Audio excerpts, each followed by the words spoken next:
This is a part 2 of video on traditional skills, picking 3 new skills for this year instead of revolutions, resolutions or goals, picking some new skills to try to learn over this next year. And in the last video, if you haven't seen that, maybe I'll get a thingy up here or something. Anyway, it should have been the last video. Um, I kind of talked about how to go about maybe picking 3 new skills and, what skills you can, what they could be, uh, to make it easy and, why it's a good idea. Okay. And the benefits that you can get from picking some new traditional skills, old traditional skills but new to you, right? Hi, I'm Dawnita from prairieindustrial.com, and I have fun here.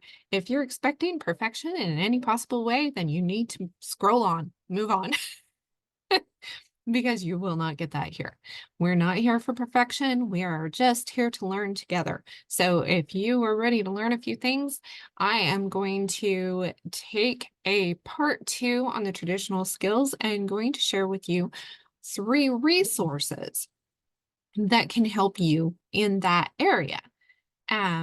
So I've already shared a few resources from a homesteading perspective that I tagged Roots and Refuge. She was doing a challenge, collaborative thing that for us to share our favorite homesteading books that are actual homesteading books, not written by AI, that we have actually read and actually use. So at least one of those books, maybe 2 of those books are I'm going to go into a little bit more detail here. So you decide what skills you're going to learn this year and keep it simple. I was just like 3 skills. One, what was it? I gotta remind myself. One thing to grow, learn to grow something, one craft to learn, and one DIY thing to learn. So was the suggestion. You may have some other ideas, and if you do, comment. I like that. So these are resources that can kind of help in all of those areas. So the first, and I will share with a little bit about these as well, but I just wanted to kind of give a basis. The Foxfire books. They are wisdom passed down through generation, insightful books on traditional skills and the stories behind them. There's a whole set of them now. My grandfather passed down the first 4 to me, and he really suggested that and was really excited to have our homeschooling family excited about those books. So it was just, it's like, this is generations coming down that he was something that he used, that he was excited about as a teacher and as a farmer rancher, and that he was excited to be able to pass those down to his grandchildren. So that's the first. The second is traditional cooking school. Wordy with traditional cooking school not only teaches cooking, but she teaches some of those traditional things that really help you with your cooking and help make it traditional, help make it basic, help make it home based, right? So one of the things that she does, she offers a free sourdough starting thing to help you get started with sourdough. She has it also in a gluten-free sourdough starter, which I have a friend who is doing the gluten-free sourdough starter. from traditional cooking school, and she loves it. She said it's wonderful. So it's regular sourdough starter, or which I've got one going in my kitchen right now, or a gluten-free sourdough starter. And the link for that will be my affiliate link down below. And then medicinal plants. And I have one particular book, the encyclopedia. Mine says, I've got an older version. Mine says Encyclopedia of Medicinal Plants, but the newer version says Encyclopedia of Herbal Medicine, new edition. It's 560 herbs and remedies for common ailments, and by Andrew Cavalier. I don't know if I'm saying that right. Cavalier, maybe. Anyway, it tells you not only what the plant is, gives a picture. It's one of those DK books, you know. So I mean, it's got beautiful pictures and stuff in it. It tells you how the plant has traditionally been used, and any warnings that there might be with that particular plant, because just because it's natural doesn't mean that it's, you know, safe for everybody all the time. There are some herbs that will interact with each other or interact with medication you may be taking. So it's nice to have that in a book. I mine's almost in pieces because I use it so much. And but it also tells you how to make the infusions, the tinctures, the different things. So it is just, it's been a wonderful resource for me. So I was going to screen share. I can find it. Hello, Zoom. Screen share. Zoom and I always fight about screen share thing. So hopefully this will work. The Foxfire books, you have foxfire.org has a little bit of information about what the Foxfire books are, where they came from. In 1966, a struggling English teacher at Raven Gap, I don't know if that's right, please forgive me, and Nakuchi School in Northeast Georgia asked his students what would make school more interesting. They decided to create a magazine featuring stories gathered from their families and neighbors about the pioneer era of Southern Appalachia, as well as traditions still thriving in the region. So this is from the Appalachian area. It's not the prairie out in our area, but a lot of these traditional things are, you know, are universal. The students called it Foxfire after a glow-in-the-dark fungus found in the local hills. This spark of an idea turned into a phenomenon of education and living history, exploring how our past contributes to who we are and what we can become, and how the past illuminates our present and inspires imagination. I just love that. So I guess they have a museum and heritage center, which is really cool. And then they have all the books available here, or you can get them on Amazon as well. They have some, like, here's a cookbook bundle. They've got quite a bit on here. So I don't have all of this stuff. This is neat. There's a bunch of things available on this website. They are kind of required reading in our homeschool, of course. This is great. So you will be able to learn a lot from these books. So if you buy one book a year or something, you know, this is wonderful. Put it on your wish list for your family, for gifts and stuff like that. And definitely a good investment. And then traditional cooking school. And here's her. This is where the affiliate link will take you, how to make a sourdough starter. And this is free to do this. You can print the recipe and stuff and get some sourdough starter. Wordy talks about why she loves the sourdough, and what it does, ingredients needed, your equipment. This is very, very simple. Step-by-step instructions. She's got the whole kit and caboodle here, okay, to help you be able to do this, get it started, maintain it, and what you need to do. So Wardy is a lovely Bible-believing woman that I have visited with in person a few times. She's just wonderful. This is a wonderful resource on here. So I definitely suggest that. Let's see, the Encyclopedia of Herbal Medicine. It's available at all kinds of different places. Like I said, this isn't the one that I have. I have the herbal, the one that says medicinal plants is the one that I have. Encyclopedia of Medicinal Plants. So anyway, this is just it's a wonderful, wonderful book. Let's see, mine. Herbal medicine, herbal medicine. Yeah, I don't see the one that I've got, but you know, I'm sure the updated version is probably good too.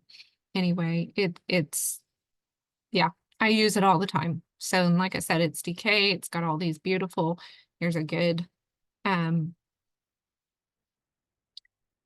image of it's little tiny. Why would you do that to me, Amazon? Seriously, why would you do that? Yeah, so it shows maybe we can get it zoomed in a little bit. I mean, the different parts of the plant, what it is used for, where it grows naturally. You have habitat and cultivation, key constituents, research that has been done, traditional and current uses. And then you have on some of them, you'll have, you know, if there are any things that you need to be aware of, things that you need to stay away from. Shows you all the different pieces and how it's most easily used. Self-help uses, acne, bugs and stings. I mean, it's got a lot. Tincture, decoction, capsules, tablets, cautions. Can cause allergic reactions in rare cases, so you would want to, you know, be careful of that. This one says, do not take the essential oil eternally. So I like that it has the cautions as well. That's just really nice. Yeah, this is just, like I said, this is a resource I use a lot. This one is laid out just a little bit different than mine is, but like I said, this is, you get these wonderful, so if you want to go out and you want to do some foraging, you want to find some of these things yourself, it's going to be easier for you to recognize what it is and be able to, you know, find what you need. So yeah, I've really, really appreciated this book. So stop share. There we go. So anyway, I just wanted to do, you know, like a follow-up on that and give you an idea of where to kind of start. You know, I suggested like on growing, starting with sprouts. There's some other great resources. There's a lot of great resources online with stuff like that. And there's just so much, you know, there's just so much. And it's easy to get overwhelmed by all the things that we feel like we need to learn that we didn't learn, you know. And even me, a fifth generation homesteader, it became where school was more important than learning these traditional skills, right?